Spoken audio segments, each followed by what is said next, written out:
Hi, I'm David. Let's look at this problem. We're given the polar equation r equals 2 cosine 3 theta, and we're asked to find the area of one petal of this curve. Okay, so probably the first thing we should do is get an idea of what this curve looks like. This is a rose curve. If I draw a sketch of it, I know that the petal lengths are going to be 2, and since it's cosine of 3 theta, they're going to be 3 petals. I just need to remind myself where these petals start. If I plug in theta equals 0, the positive direction of the x-axis, then I get 2 times cosine of 0, which is 2. That'd be right about here. So I must have a point on the curve that looks right about like that. So my first petal is going to look something like this one. Now the other 2 petals have got to be in here, and they've got to be roughly equally spaced. So it probably looks something like that. It's not a perfect drawing, but a pretty good drawing. Okay, now I want to find the area of just one of these 3 petals. So how should I go about doing that? Well, I've got this formula right here. Area equals 1/2 the integral from alpha to beta of f of theta squared d theta, whenever I have r equals some f of theta. So this 2 cosine 3 theta is going to be my f of theta.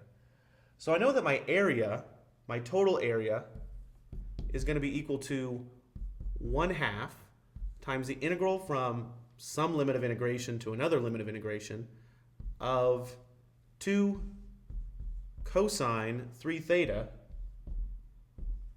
squared with respect to theta. Now what I've got to do is I've got to figure out what should my limits of integration be.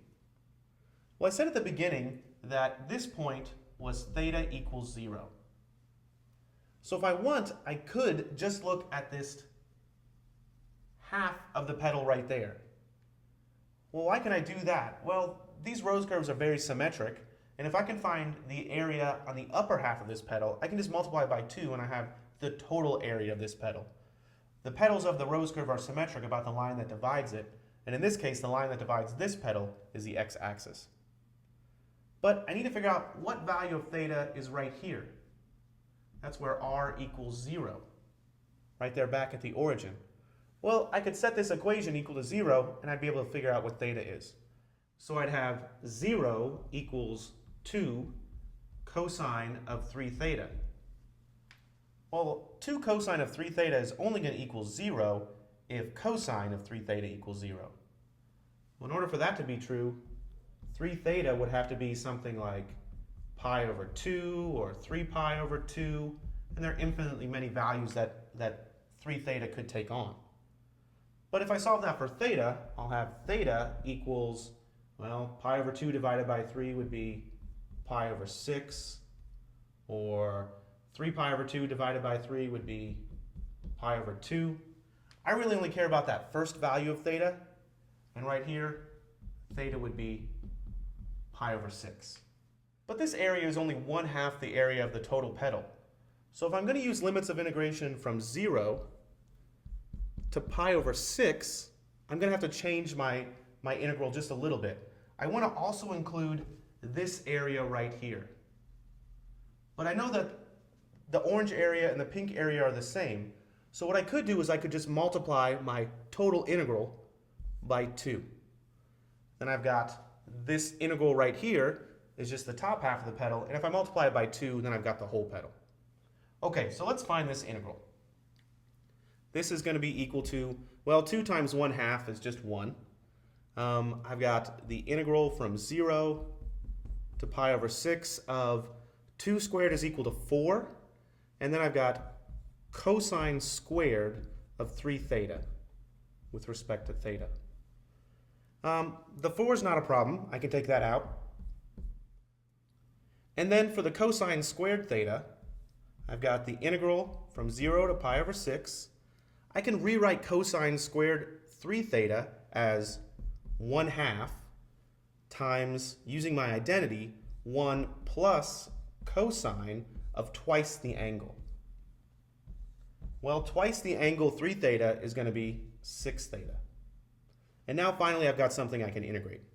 I can again take out that 1/2, and I've got 2 times Well, the integral of 1 with respect to theta is just theta, plus the integral of cosine 6 theta. Well, the integral of cosine theta is positive sine theta, so this is going to be a positive sine 6 theta. But then how do I deal with that constant of a 6? I still need to divide by 6, or multiply by 1/6. And this is going to be evaluated from theta equals 0 to pi over 6. Okay, my last step is just going to be plugging in pi over 6 and 0. So I have 2 times, well, if I plug in pi over 6 for theta, I have pi over 6 here, plus 1/6 times sine of 6 times pi over 6. Well, 6 times pi over 6 is going to be pi. Sine of pi is 0. 0 times 1/6 is 0.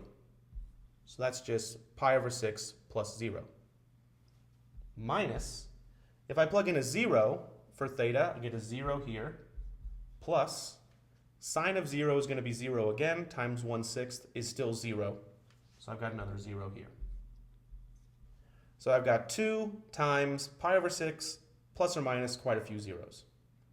Well, that's going to be 2 times pi over 6, which is pi over 3. And that's my final answer.